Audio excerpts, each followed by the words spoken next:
Hello and welcome back to the Leicester Tigers Women's Fancast. Back from a little bit of a break. Obviously, we've had a long Six Nations and international break in general, which we're going to get into in a second. However, I'm delighted that I'm joined by Jess Bunyard again. Jess has come back on for this pod. Jess, hi, how are you?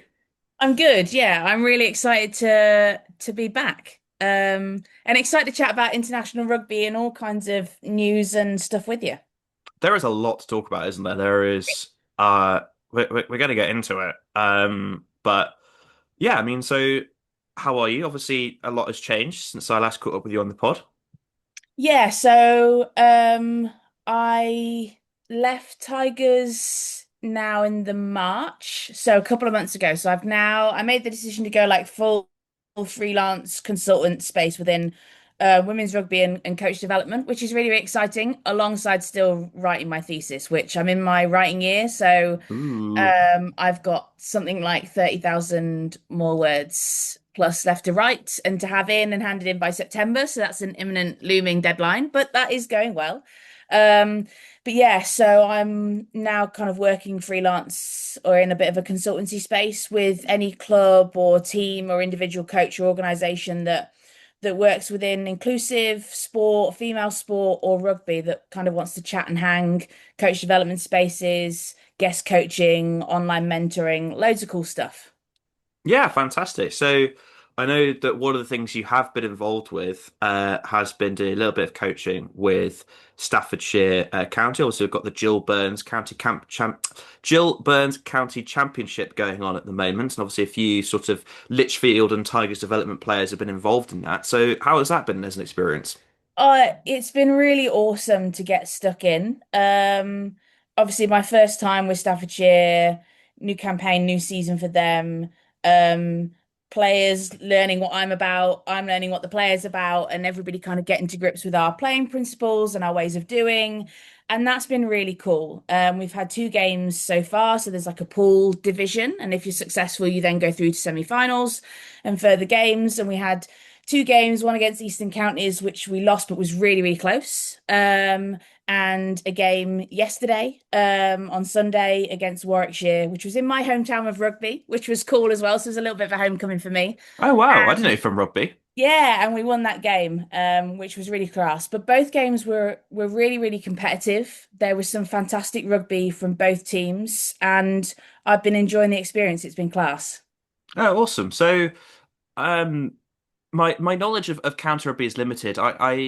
When I was 16, I was invited to one Leicestershire trial, and that was sort of my peak in rugby career. Was one counter trial that was unfortunately unsuccessful, and also I don't play anymore. But yeah, what is county rugby like, sort of compared to maybe sort of Champ One, university level rugby? Sort of what is the level of county rugby at the moment? Yeah, really good question, mate. And so county rugby for women's is split across like different tiers, and different divisions within that. So Division One, which is what Staffordshire are in, are comprised of three pools. So in those pools are, so in our pool we've got Eastern Counties, Warwickshire and us. In another division there's Northumbria, Lancashire and Yorkshire. And then in the other division, this is really testing my memory off the top of my head, I think there's Hampshire, Surrey and Kent. And so in the tier one teams, it's a real blend, but primarily most of those teams might be made up of some champ one or two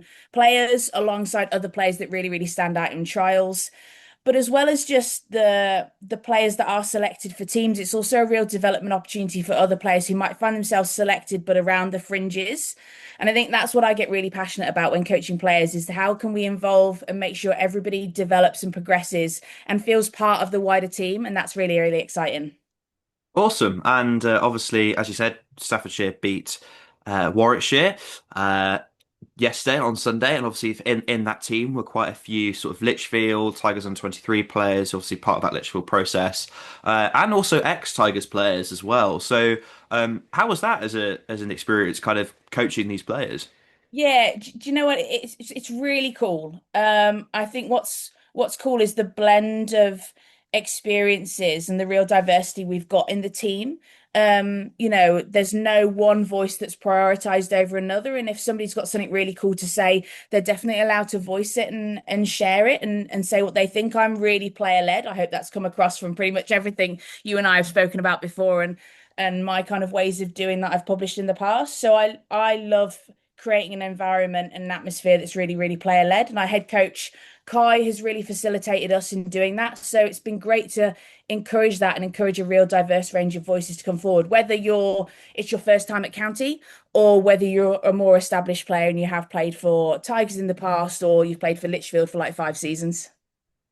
Awesome. So yeah, it's really good to kind of hear that you've been having those experiences, and yeah, I think it's always good to sort of see a bit of county rugby. As a historian, um, county rugby was very, very big, sort of Yeah. not maybe akin to county cricket, but it was definitely sort of before. I think before the cup and the leagues and everything in the 60s and 50s, it was very much a big thing, and it's another pathway that you can't ignore. Not everyone um center of excellence is going to miss people that develop at later times and stuff, and it's obviously a fantastic opportunity for champ one, champ two players. So yeah, and I'm sure from the sounds of it, it sounds like a really, really good experience. So really, really pleased, and obviously it's good to see those Tigers under 23 players getting that game time. So it's good to keep an eye on them as well.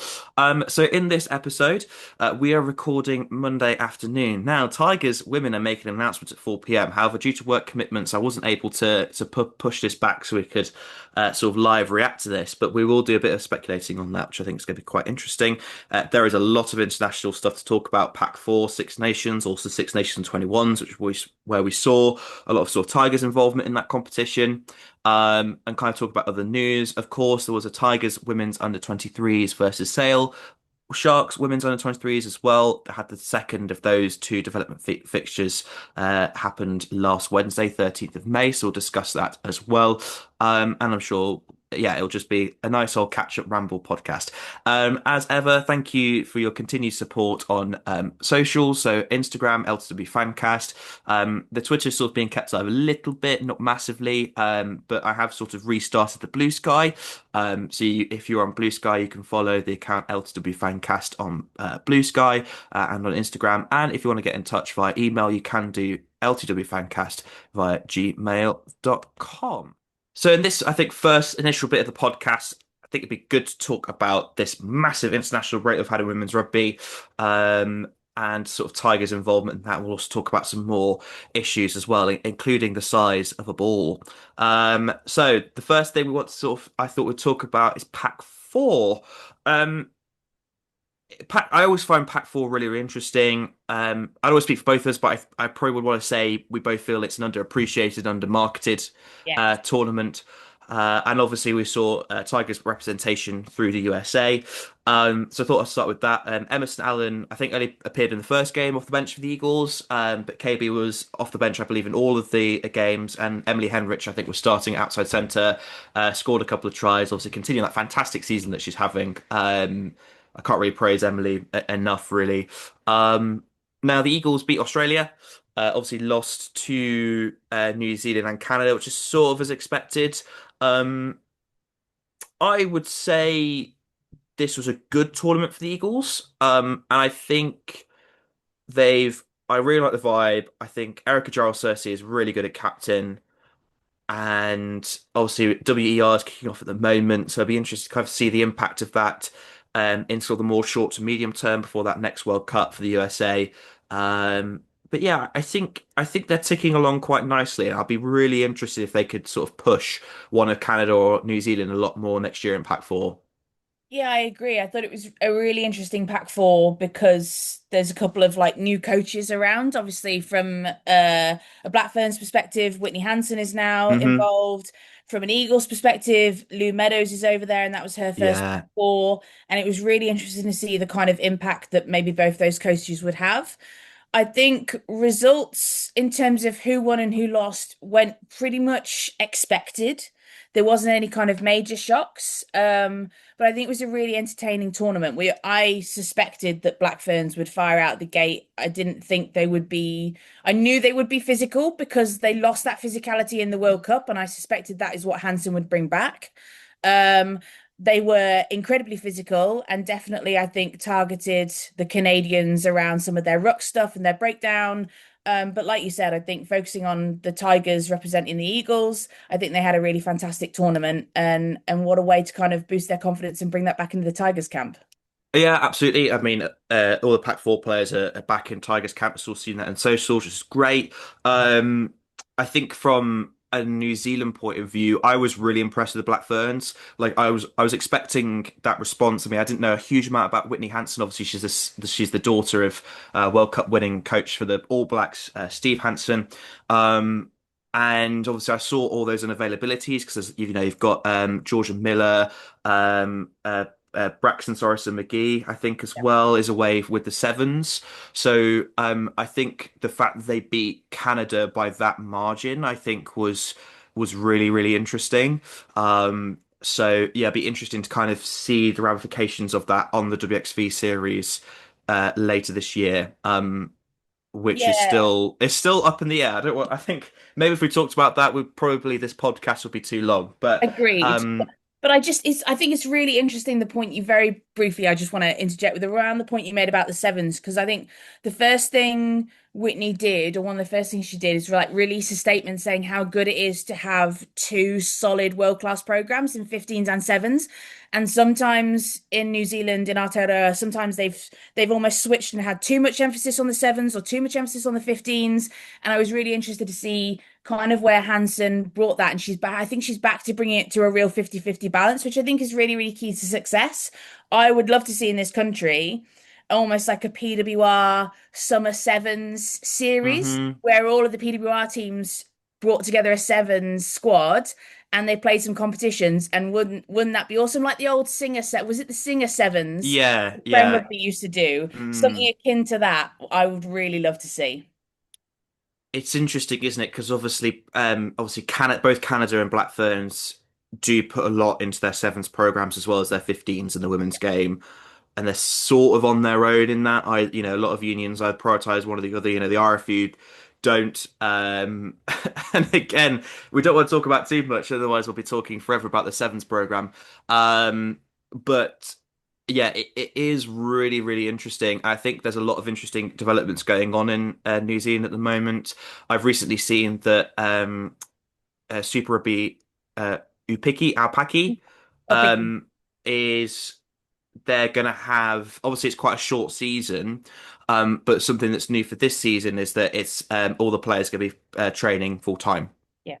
um, which I think is going to be really, really interesting. Because obviously Rua Hayden-Mant was with Bristol. She did an interview where I was really surprised at actually how part-time the PWR still is. Um, and yeah, I think to see sort of Super Rugby Aupiki make those sort of improvements in New Zealand is interesting.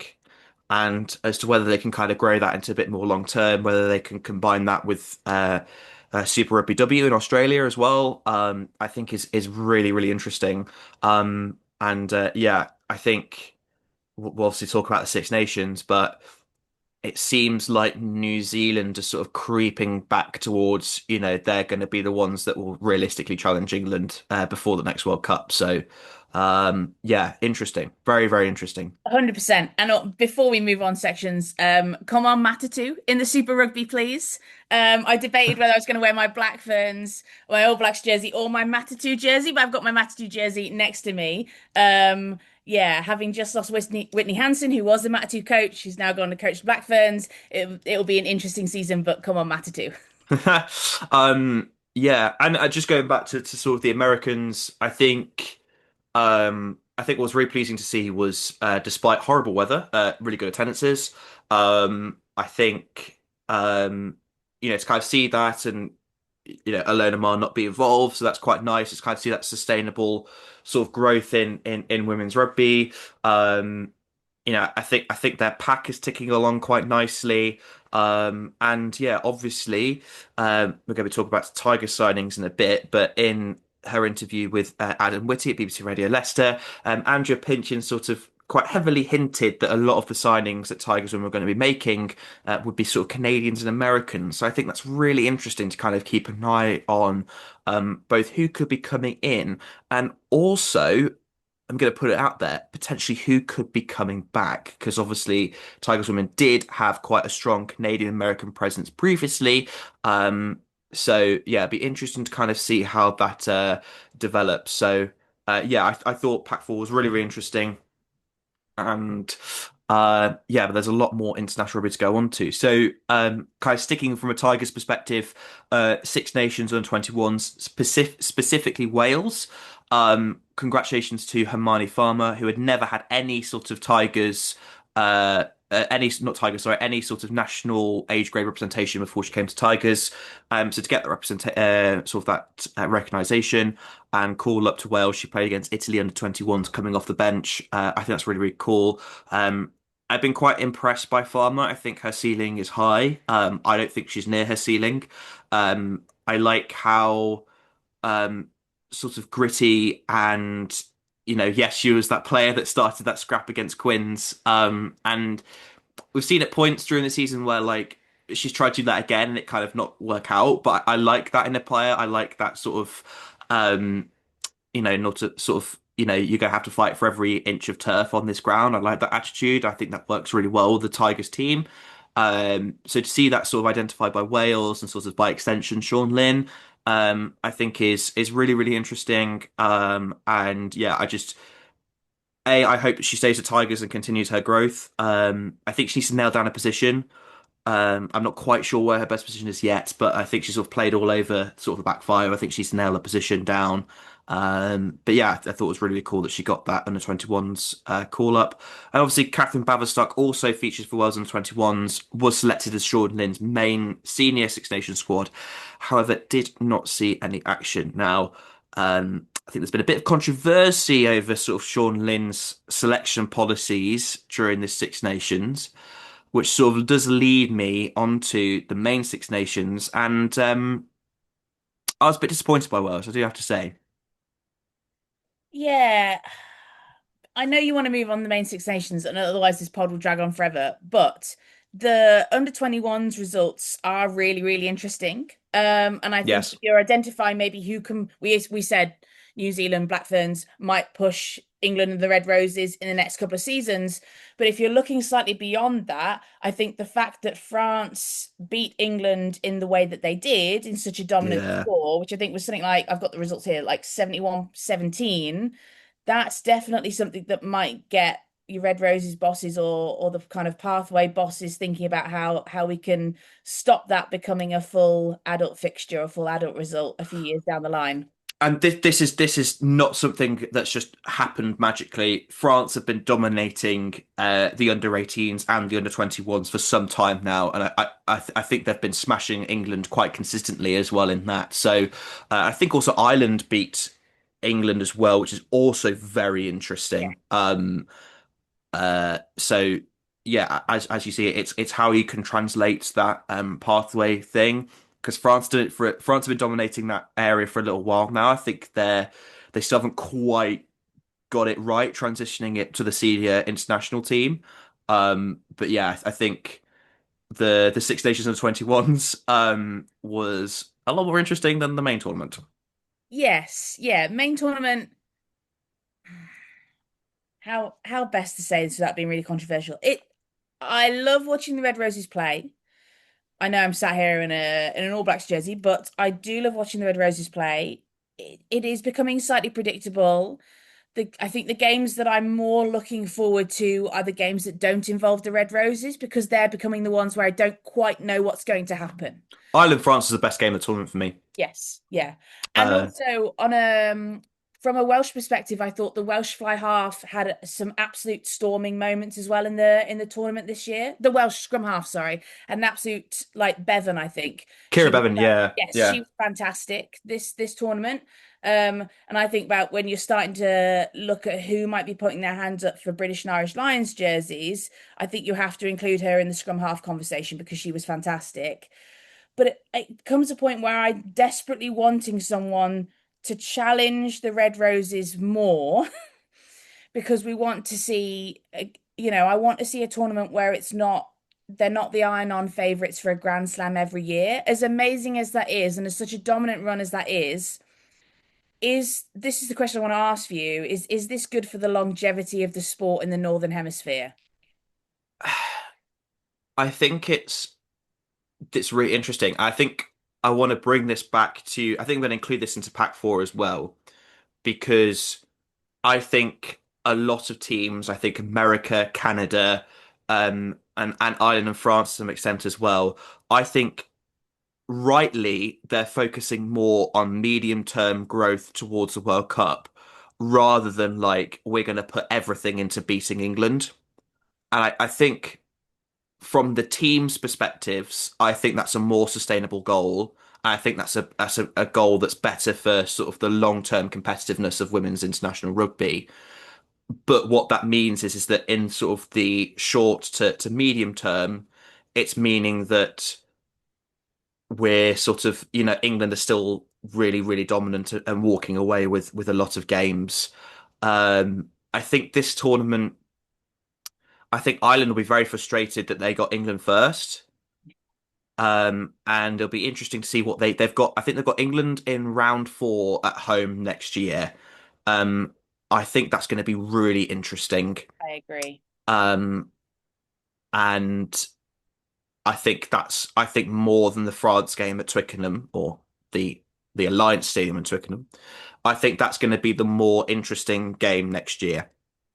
Um, so yeah, with the Red Yeah. Roses, it's difficult because I think both you and me have such a love for rugby that probably sort of surpasses any sort of patriotism or sort of national fervor that I can't remember the last time I actually enjoyed a Red Roses game.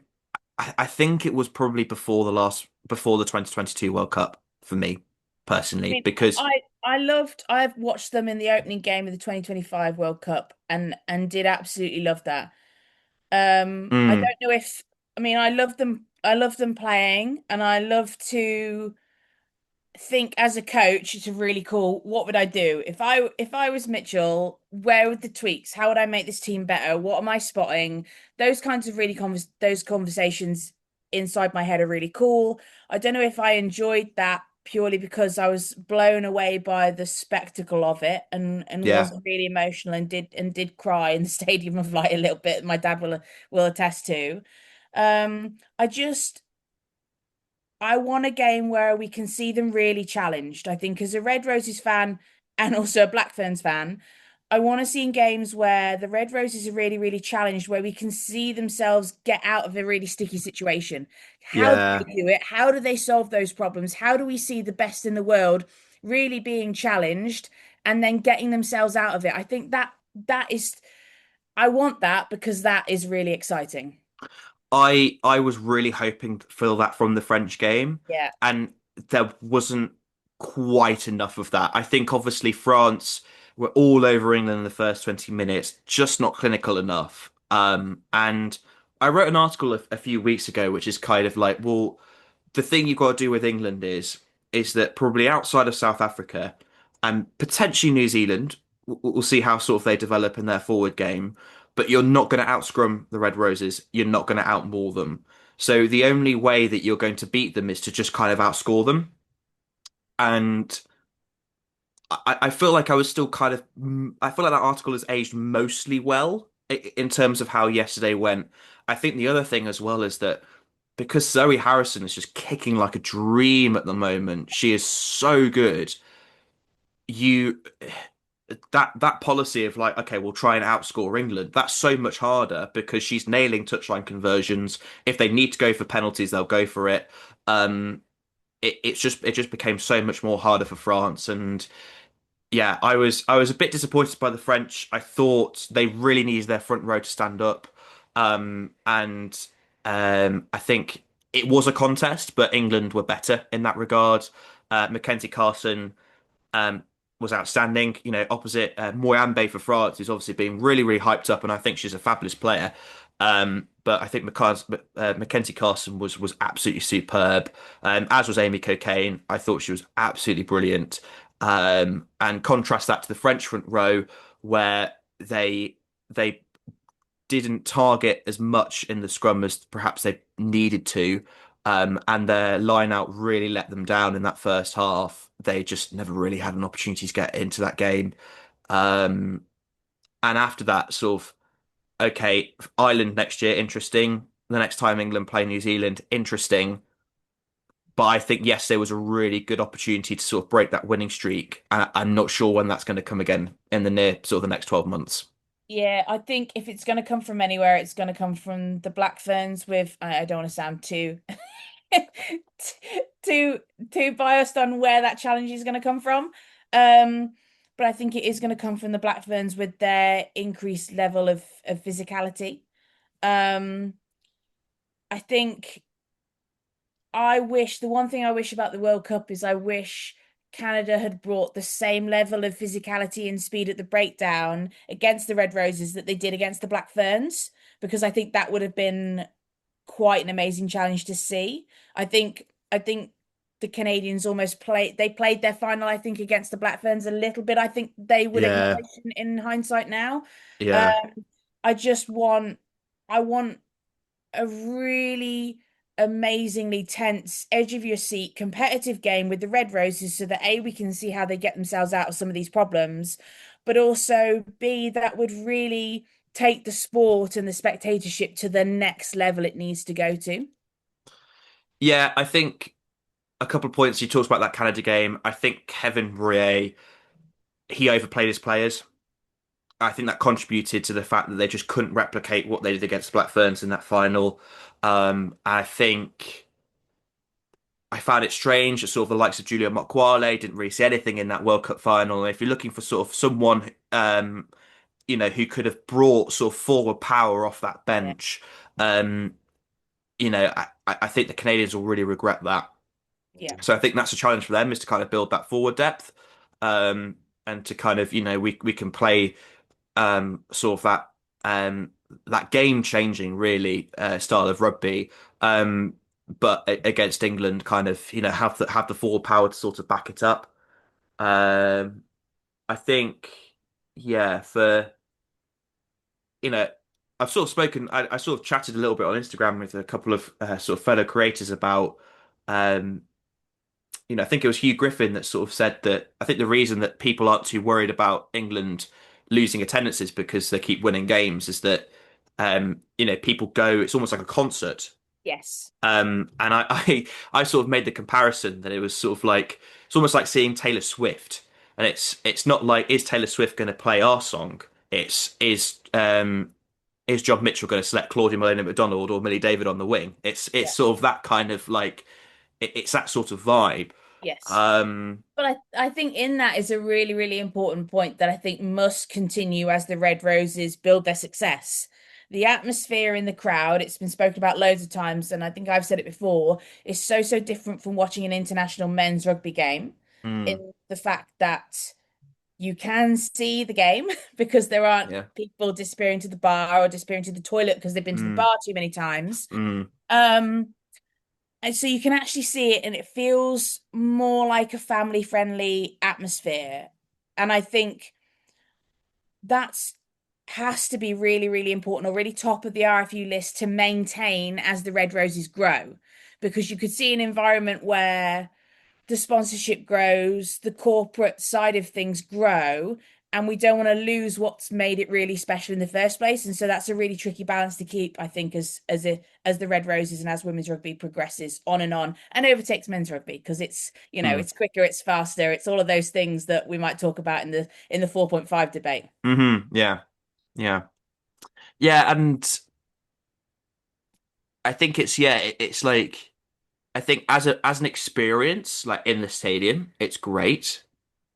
I think you're sort of right there about the balance. It's that TV side that I think is the worry that they're not going to see that growth in the TV thing because neutrals aren't going to watch the game, Yeah, and you're not maybe as inclined to watch it if you sort of know what the result is. I mean, speaking of atmosphere, I was speaking to friends of the pod, sort of Julie and John Atkinson. They were there in Bordeaux. They said it was really, really good because obviously the French were mhm, very sort of very tribal, which is what you sort of expect from a French atmosphere. Very hostile to the Red Roses, which I think is really, really good. from sort of an experience point of view. And yeah, so I think it's, obviously the women's game can kind of support both. And yeah, I think I was hoping a bit more from France. I think what their regret is that they tried to outdo England in the tight, which I think at points they did. I think at points, you saw Farah and the other second row who I've forgotten the name of, but they went for that really sort of heavy duty second row to kind of make up for the fact that their hooker is not the probably the biggest scrimmaging hooker in the world. Yeah. But I think as a result of that, they sacrificed line out um, sort of efficiency. And obviously with Lily Ives Campion, they sort of, you didn't have the composure to really test England. I think Francois Ratier will sort of go away from that and thinking, that was probably a tactical and selection error.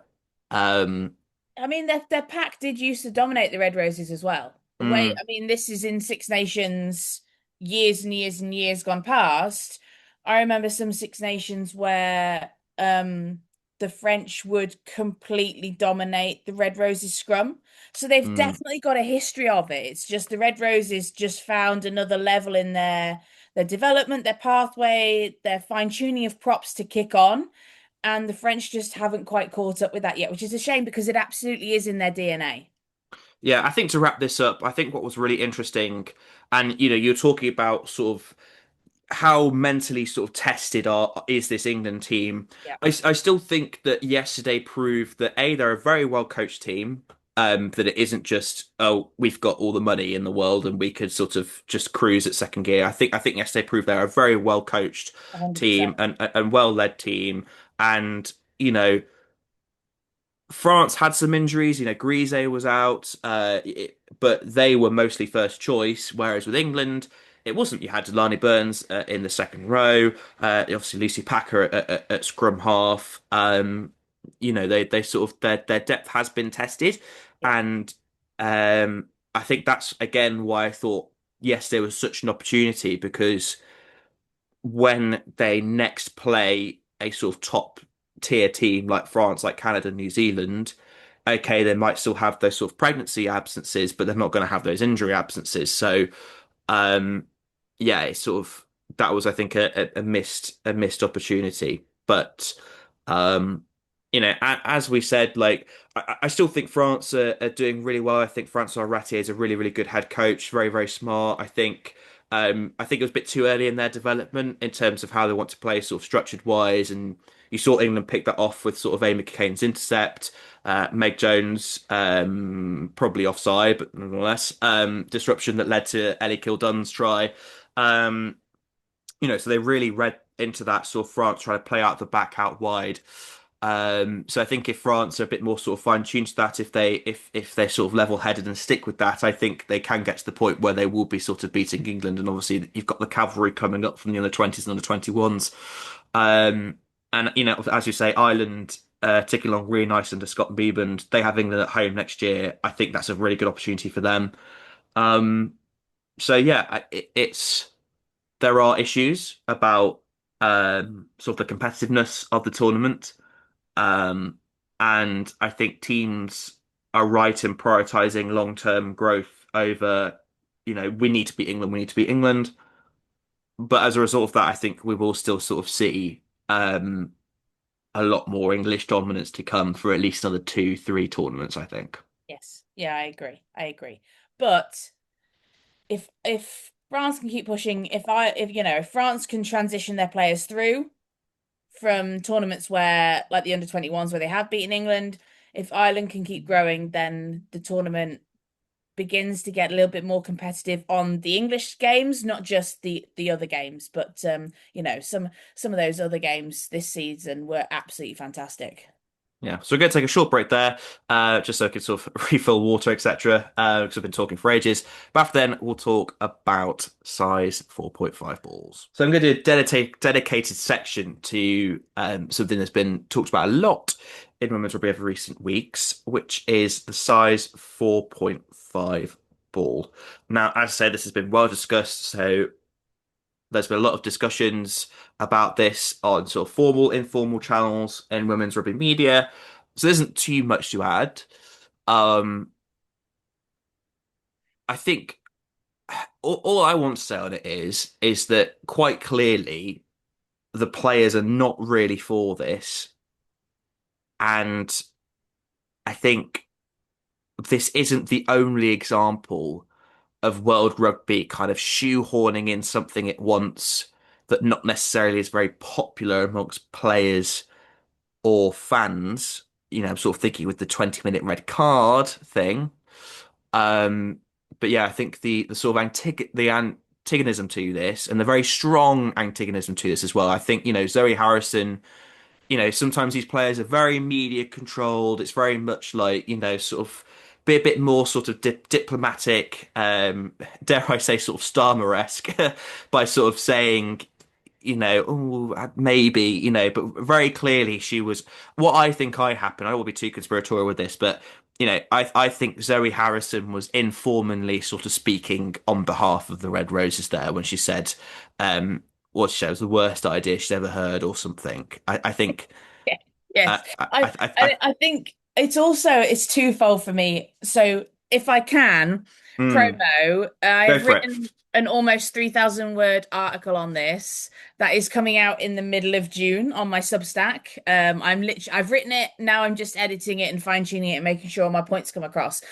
So I've done a bit of a deep dive into where there's a smaller ball in other women's sports. Mm, Has anybody done any research into those other sports? And I found two articles, and so I've written about those. Then I've also written about what are the actual implications. So, like one massive implication for me that I've seen few people talk about, but I did some of the costings, although maths is not my strong suit, is it feels like a bit of a tax on grassroots clubs if this does yeah, go through yeah. because you're asking grassroots female teams to purchase a whole new set of balls for Hmm. training and for match. And if you've got more than one female team, because I'm assuming this is going to be brought in from 16, so that's 16s, 18s, and your women's team, that's quite a cost. Now there are certain clubs in England that will have no problem paying that at a grassroots and won't have any issue with it. There'll be others where volunteers might have to battle at a committee because committees won't necessarily be maybe let's say fully on board with women's rugby or wholly supporting it at their club, so that's another political battle that has to go into. But Mm, then it's that I can only speak from what it's like at an English club position, which is still a fairly privileged position. I'm thinking of other countries, other clubs around the world where finances may be even more trickier and suddenly there's an additional cost or yeah. I called it in the article a bit of a stealth tax on grassroots clubs, which is what I feel this might turn out to be if it's rolled out. But aside from that, I also think the trialing it in a major tournament where world rankings really do matter and they are at stake is, I feel, an also interesting choice by World Rugby. And I think that's partially, perhaps, I don't want to speak for Zoe, partially where Zoe Harrison's fury has come from also. And I think Mm, Bo Hunt said it as well on the Good, the Scaz and the Rugby about why in a major tournament, why not give it to us in a training week and a fallow week, fallow Six yeah. Nations week? Why couldn't they play with it then?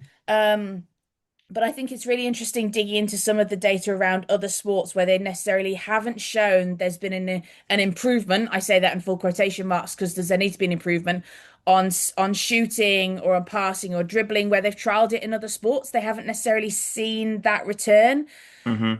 For me, I think the thing that I find most troubling is the narrative around it. Around it's based on a need to improve a negative within the sport rather than enhance women's rugby's USP. Women's rugby's USP is there's a higher ball in playtime, Yeah. there's more tries. So if we're making a change to enhance that USP to make that even better, that's a better narrative than women's hands are smaller than men. We want to reduce the knock-ons. We want to get cleaner passes. We want more of this.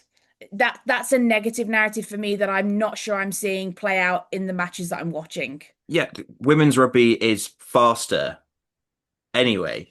Yes. Yes, S- I did go through again. I don't want to promo my article too much, but read it, listeners, because I Yeah. went through some of the data. And your Scrum Half connection as well, who I've borrowed some of the data off.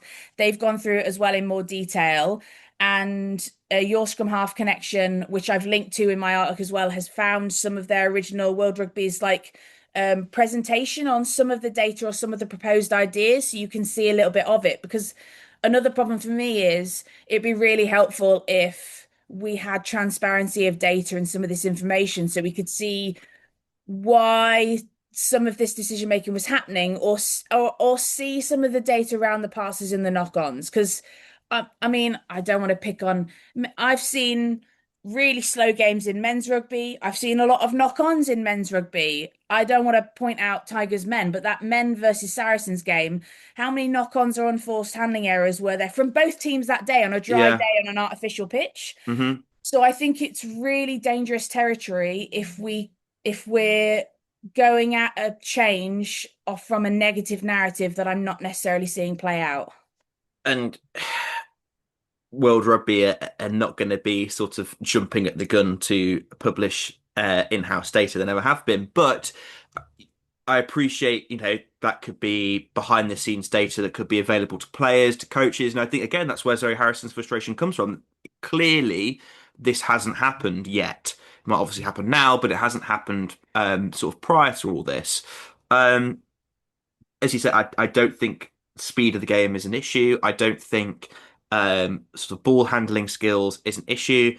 France knocked the ball on quite a few times against England yesterday. It wasn't because of the size of the ball, it was because they were trying low percentage offloads. Yeah. Um, so yeah, I think it's an invented issue. I don't think you didn't see play. It wasn't a controversial thing where like half of the players and coaches were calling for it and half of them weren't. You didn't see this demand for it No. at all.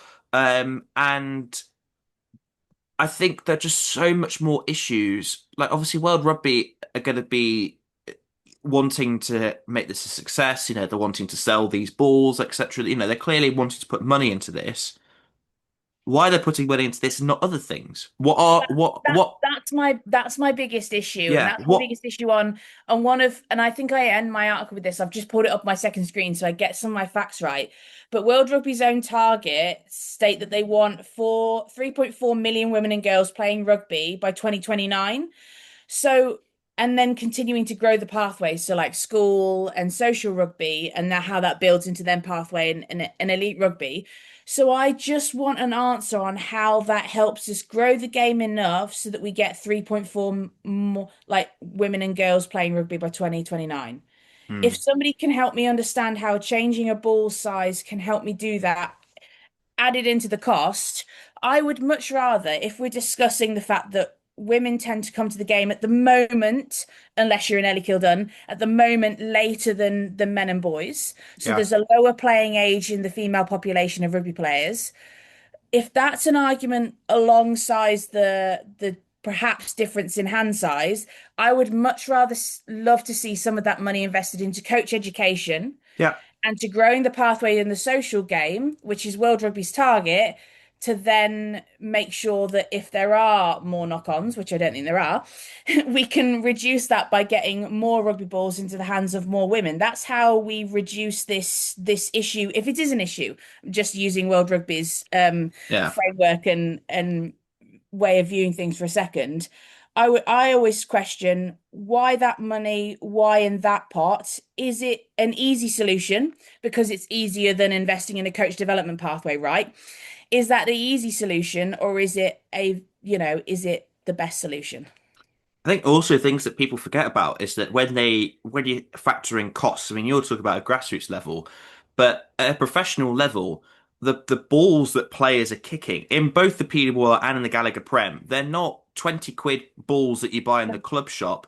They're balls that have got like computer chips in them that are designed for elite professional performance. I don't have the figure off the top of my head, but I remember I think this might have been when me and you were both at a game, but I remember once sort of someone talking to me about the cost of the PWR balls. They're in the hundreds Yes. per Yes. ball. Yes. And so then it becomes a decision of like, well, we've got to buy these new size 5 balls. Let's say if you're in elite club, if you're in an elite environment, we've got to buy these balls. So what else has to get cut out of our budget this year? or what additional resources do we need to find in through our sponsorships, through our partnerships to in order us to keep everything else going so we can buy these balls. It becomes quite a cost, but I keep thinking back to some conversations, and now women's rugby has moved on, certainly in this country, tenfold. So these difficult decisions at club, grassroots, committee level will be less. But I just am fearful, and maybe I'm speaking just purely out of fear on this, but I imagine somewhere, if this decision gets made, somewhere there, some volunteer or some coach or some female player has to go to their club committee and argue for the cost of a complete new set of balls. And that, for that club, for whatever political reason, will might be a really difficult conversation. And then the added stress on that on the grassroots game, it I do start to get really incensed. Yeah, but we'll see how this goes. I think the fact that the likes of Zoe Harrison, Mo Hunt, even ex-Red Roses like Maggie Alfonsi have come out so against this.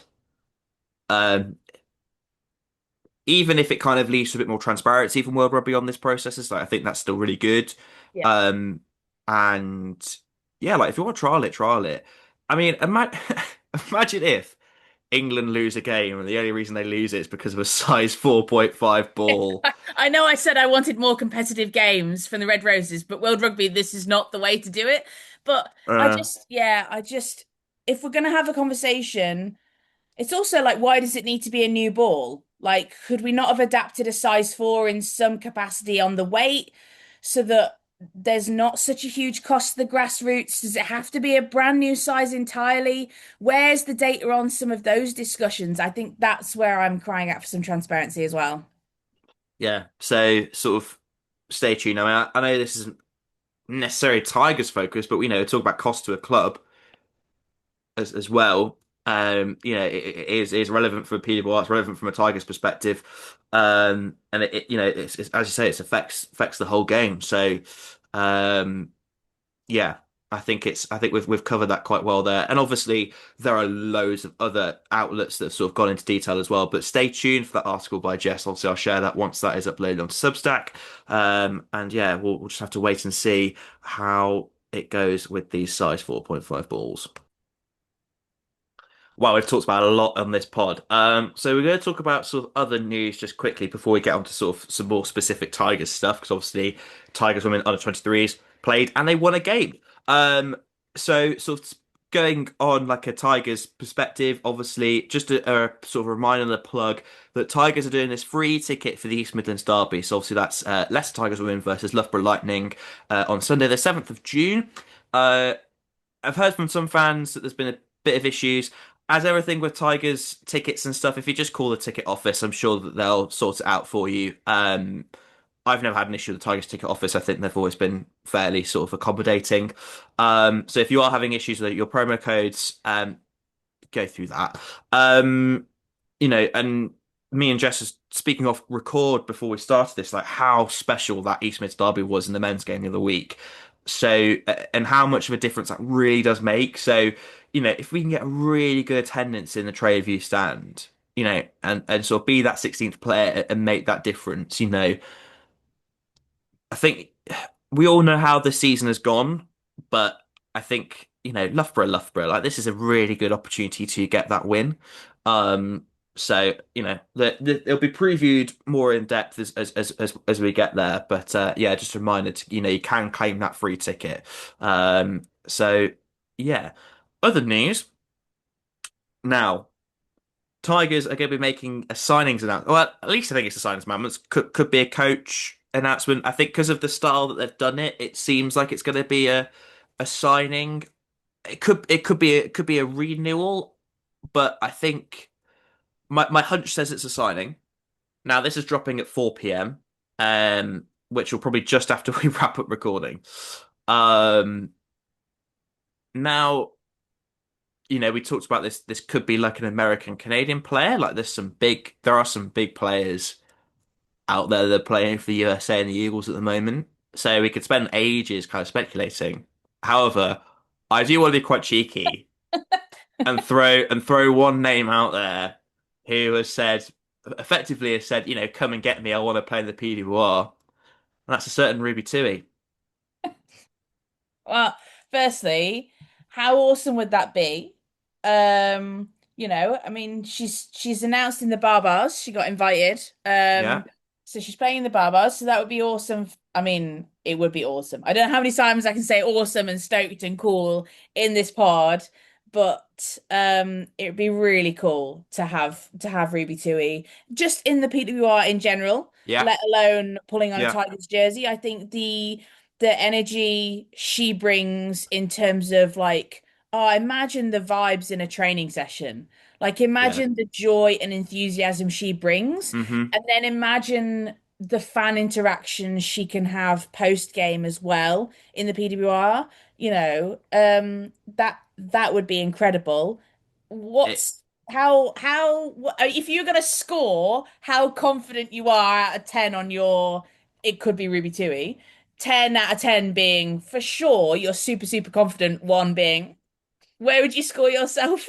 four, four. I think I think if it was Ruby Tui or a name of her caliber in the women's game, I even John's tight-knit operation at Tigers, I don't think could have kept that out. All I say, this pod's going to go out after this announcement as well because we couldn't shift timings. I did message you and was like, is it worth? You were like, no, work. And I was like, okay, fair. How do Yeah. we talk about an announcement that when the pod goes out, we know it's going to happen? So we're sat here hyping an announcement, and the listeners are like, you, guys, we know who it is already. Imagine people are listening to here now going, guys, we know it's Ruby Tui. So, Yeah.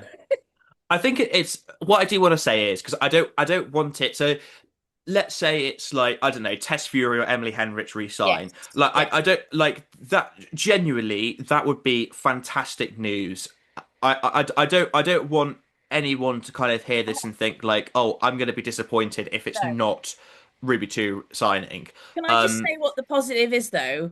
We're getting yeah, hype around a signings and announcement, which you and I have been on this pod a while, and then I dropped off for a bit to work for Tigers, and now I'm back as a guest. We've not always had consistency around our Tigers news, let alone our Tigers women's news. And so it's really, really exciting to be able to hype about something. I think that's what I'm so giddy about. yeah. I mean, I did. Obviously, last year was really negative. I did hold out that somehow we could make Abidal work. Even though that I knew that she was retiring, I was still sort of clinging on um to hope that maybe Abidal would fancy a quick run out. Um but yeah, it's kind of yeah, for the first time probably since like, we had sort of like Amy Cocane and Meg Jones signed that we can kind of have like, oh okay, like, what play is Tigers gonna make here? Um you're so right about kind of the impact that Ruby 2 could have to any PWR team. Yes. Um, now, in the World Cup, Ruby was working for Sky Sports New Zealand when New Zealand played Spain in York. So I was obviously volunteering for that tournament. I got to meet Ruby, I did a bit of work for her.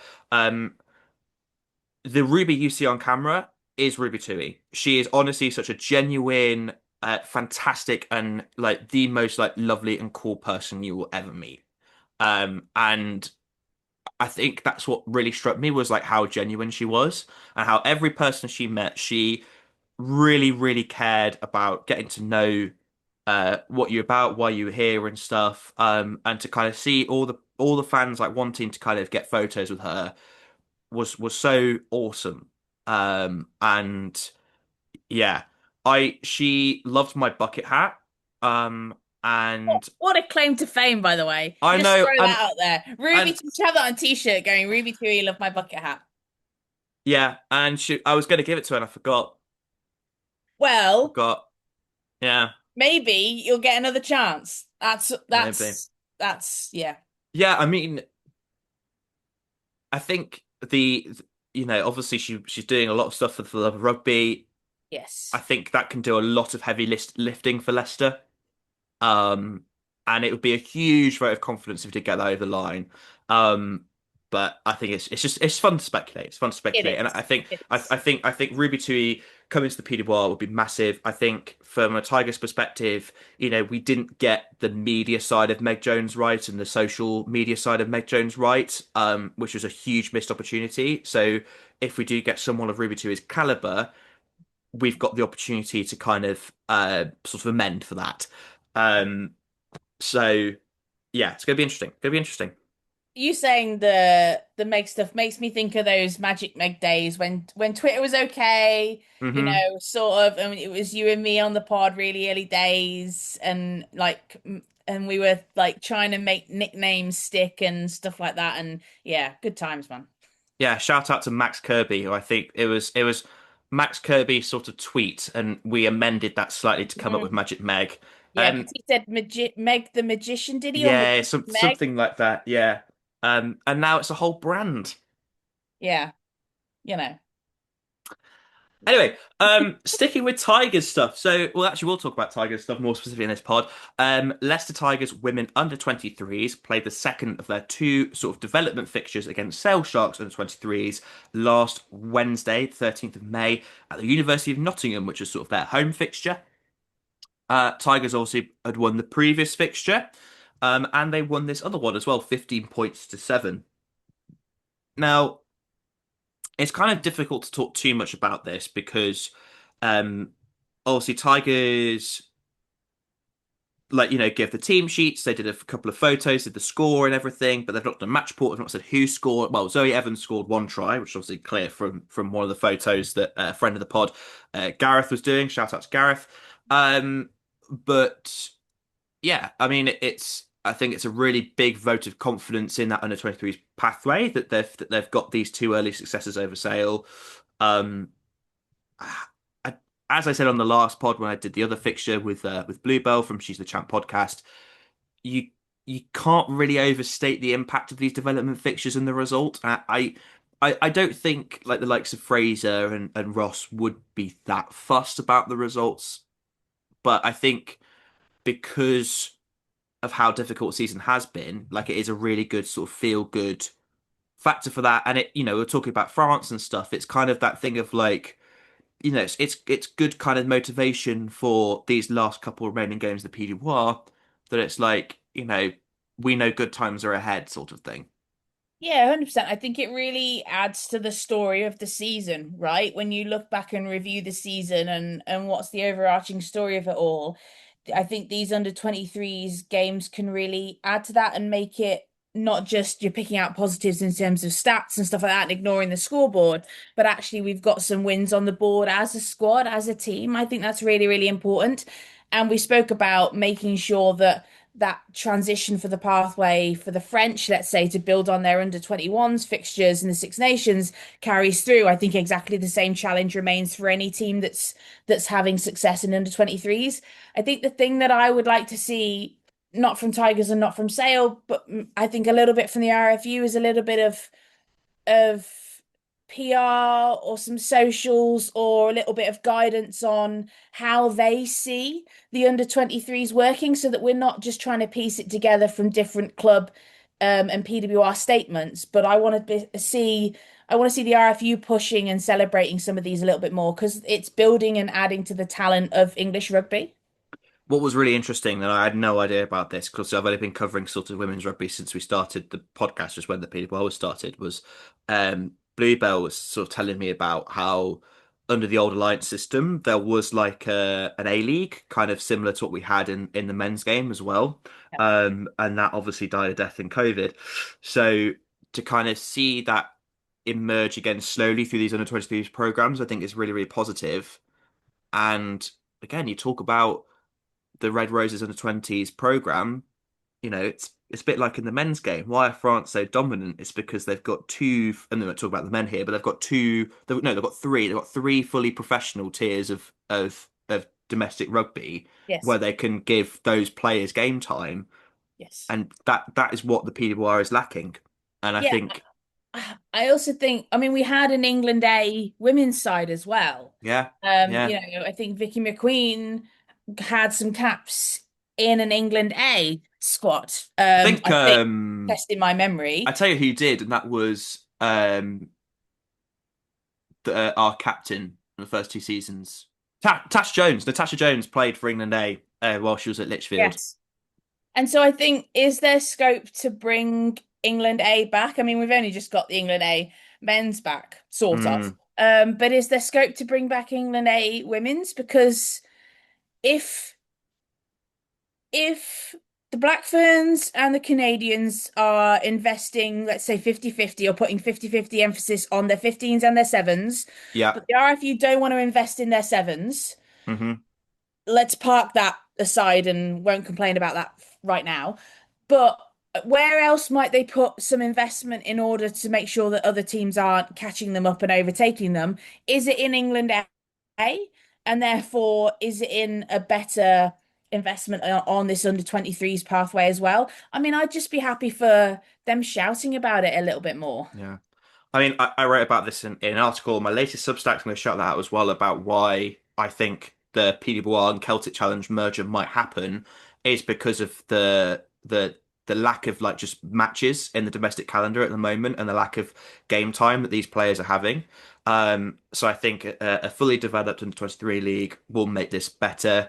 I think England A will be better because everyone sort of does like to say like, oh, England A are the second best team in the world.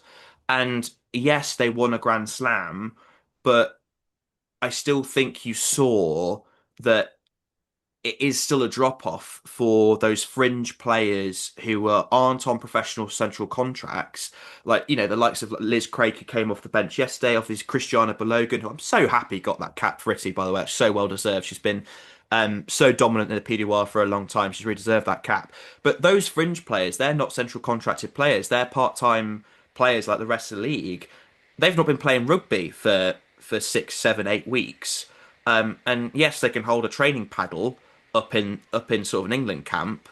Um, but I think if England are very serious about maintaining their dominance at World Rugby, then they need more of their fringe squad players getting regular game time. So I think having England A, I think having an under 23 development league, and I think having more club matches in the PWR calendar are all three things that need to happen. And we're talking about things that were there. There was more teams in the top division. There was a sort of a like a not an A league, but a sort of their version of an A league, and there was an England A. So it's yeah, it's sort of about rebirthing those things that sort of died during COVID. Yeah, yeah, we don't, in our push for excellence in the best domestic league in the world, we don't want to create such a massive gap between the top league in this country and everybody else, because very soon it won't become the best league, domestic league in the world, because we'll No. experience a drop off in the talent coming through. I mean, Um, WWR is progressing really fastly. We were speaking about Super Rugby Alpaki. Um, South Africa are going to have a fully professional domestic competition. they're Like, they're gonna be the team to, I mean, they were the team to watch in the World Cup, right? I wax lyrical about their scrums, that line out with everyone in the mall. It's fantastic. If anybody from South African rugby is listening, I am available to hire, very keen to travel. Please get me in that environment yes, with the scrums and the yes. malls. I am Please. I am very willing to be paid to travel to South Africa. Like, To yeah, oh, get me in there, man. Like if so cool. yeah, if Mika Gunter is listening to this. Yes. Um, let me know. Please let me know. Yeah, so as I say, fantastic for Tigers to get those couple of wins. I think it's a really good vote of confidence in what we've got at Lichfield, what we've got at University of Nottingham, and also sort of the wider champ representation as well. Like it was really interesting to kind of see the other champ players that weren't just part of that sort of that Lichfield or Nottingham pathway as well. So it's and that was good to see from obviously both us and from a Sale perspective as well. And yeah, I think it'd be really good if that kind of gives the squad a bit of feel good as well as the internationals coming back for those last couple of games in the PWR. So, if you've stuck with us all the way through our rugby rambles, thank you once again.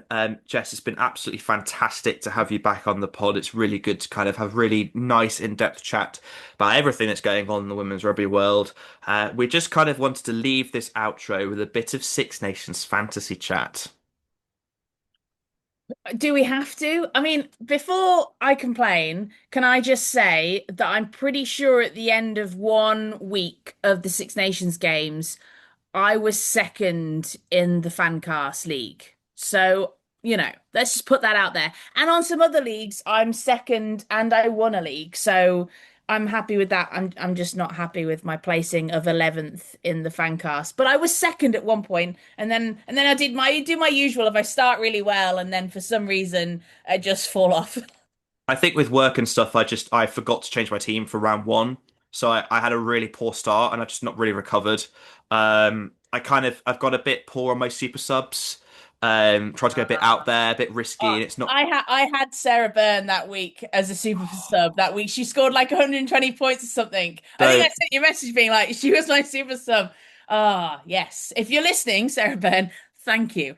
Yeah, that's the thing about super sub though, because you can like if you've got the points like more Muir or Sarah Byrne, like Yeah, you pretty much are guaranteed a good finishing.